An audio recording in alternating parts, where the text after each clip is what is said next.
and welcome back to the Somewhere in Crime podcast. I'm Renee, your host, and I'll be your guide on this twisted ride through the newspapers of yesteryear as we search for the most ghastly, intriguing, or scandalous stories to satisfy your morbid lust for all things true crime. Today's headline comes from the Atlanta Journal, dated July 13th, 1977. It reads, "Will Lover's Lane Killer Strike Again?"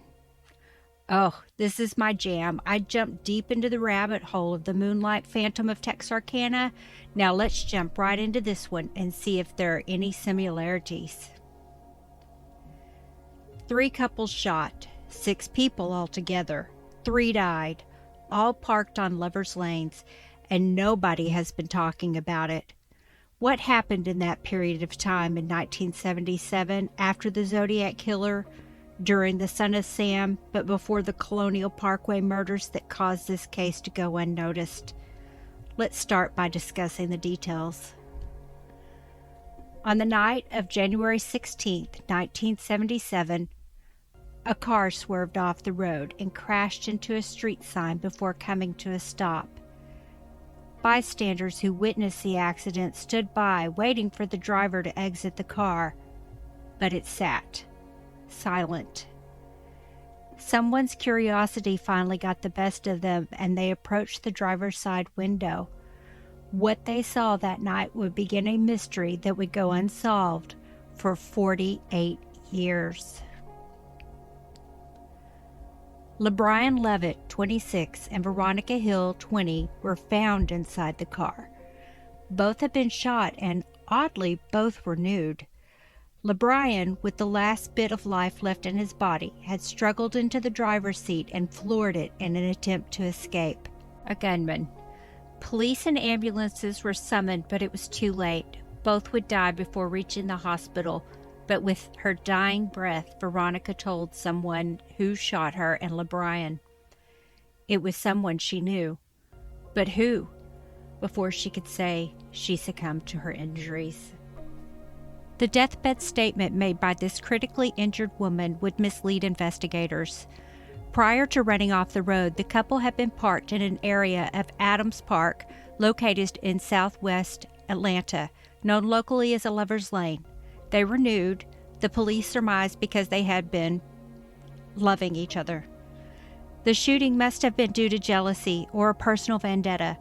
With both dead, there was no reason to believe this would happen again. Nothing to be concerned about here, folks. Move along. Police had barely had a chance to investigate the first crime before they were dealing with another incident. 3 weeks later, on February 12th, a second couple was attacked in an area park. This time it would be Manor Park. As in the first attack, this couple was parked in a lover's lane, and both were shot.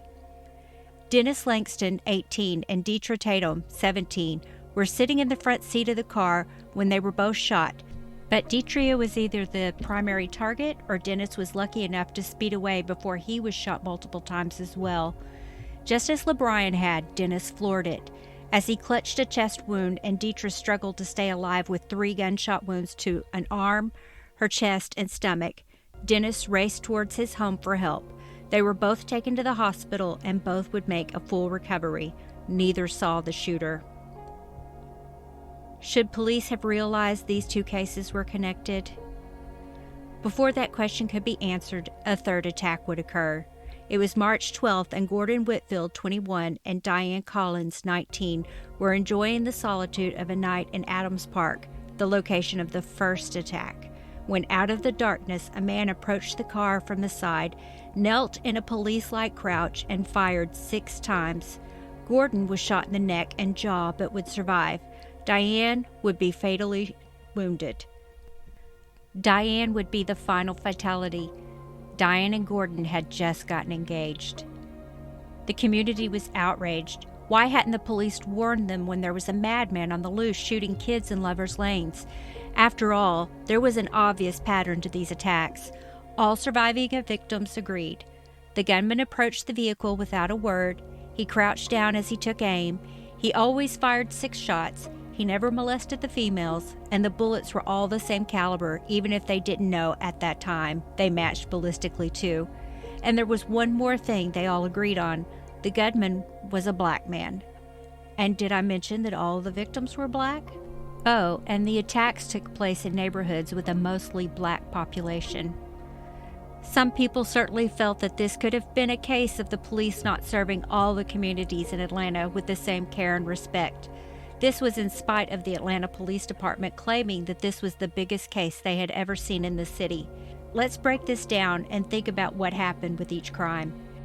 After the first couple was shot, the police were going on the assumption that the victims knew the killer and this was a targeted attack. So even if Veronica hadn't said she knew her attacker, why would the police have one case and think this was about to become a series? Why would they think this was anything more than a personal crime? The police claimed they kept quiet to protect their undercover sting operations. They had noticed that after each incident, there was a 28 to 29 day cooling off period in between attacks. Apparently, they were using decoys in the parks, believing there would be a predictability of when he would strike again. So when you think about it, they may have had decoys in the park, but they were also using unsuspecting kids as decoys. After all, not warning the neighborhood it wasn't safe to be in the park was like using them as bait, was it not? They had one of two choices: warn the public and risk scaring him away, or provide increased security in the parks and hope they could catch him. I'm sure the family of Diane Collins and all of those who were injured feel they made the wrong choice. So after the third attack, the news was out and every paper in town made it a front page story. And guess what? There weren't any more attacks, at least not in Atlanta. So had the right choice been to scare him away and make him someone else's problem? Was the right choice to risk someone else losing their life as long as they weren't a citizen of Atlanta? Regardless, Atlanta PD did continue to try and catch the killer. To do this, they staged a several-pronged attack. The decoy idea had failed. All the friends and acquaintances of Veronica from the first attack had alibis and had been ruled out as suspects. They even explored the idea that the gunman may have been a police officer. This was based on the reports from victims that he took aim like a police officer before he fired his weapon. I have to ask the question though, how did the victims know how a police officer stood before they fired their weapon? Had they seen it on television? Maybe the perpetrator of the crime did too. It's just a thought. They did take this idea one step further though. They acknowledged that the type of ammunition used in the killings was commonly used for police target practice. That certainly adds an extra layer of suspicion. They also consulted professors of psychology to try to get inside the head of someone who would choose these circumstances to commit this type of crime. The suggestion was made that he may have had a wife, girlfriend, or daughter that cheated on him in those specific parks, or he may have felt like the parks were his and these kids were trespassers. But in what may have been the most out there strategy of all, they had a special screening of The Town That Dreaded Sundown. Have you ever seen that movie? It's about the Phantom Killer in Texarkana in the 1940s. It's a dumb movie. It's very disrespectful to the victims. I hated it. It had very little to do with the crimes themselves. But on that note, I did notice several similarities, such as both sets of crimes were committed in the winter months, both targeted couples parked in cars on lovers' lanes, a gun was used, both ended abruptly, and the biggest coincidence of all, if there is no relation, both sets of crimes followed a pattern of time. The Phantom's pattern was approximately every 3 weeks. In Atlanta, it was about every month between crimes. There were differences too, though. The Phantom molested his female victims, at least 2 of them. The Phantom wore a hood to disguise himself. The Phantom was white, probably. The first victim, and the best witness to what happened, said he wore a hood, but claimed they could see the color of his skin. The man said he was a dark-skinned white man. The woman said he was a light-skinned black man. Decipher that. Oh, and the Phantom case was solved. Probably. The Atlanta Lovers Lane murders were not. Efforts to solve the case continued, but eventually the case went cold. Every clue they had been exhausted by 1979 when, perhaps in the biggest blow to the case, a call was made for all hands on deck.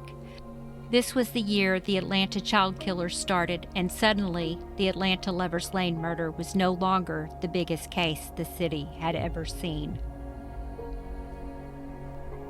So what did you think? Did the police make a mistake not telling the public? Did the police work hard enough to solve the case? Do you think a failure to solve the case was race-related? And finally, with all those similarities, do you think the Texarkana Phantom and the Atlanta Lovers Lane murderer were one and the same? Let me know what you think in the comments. Bye!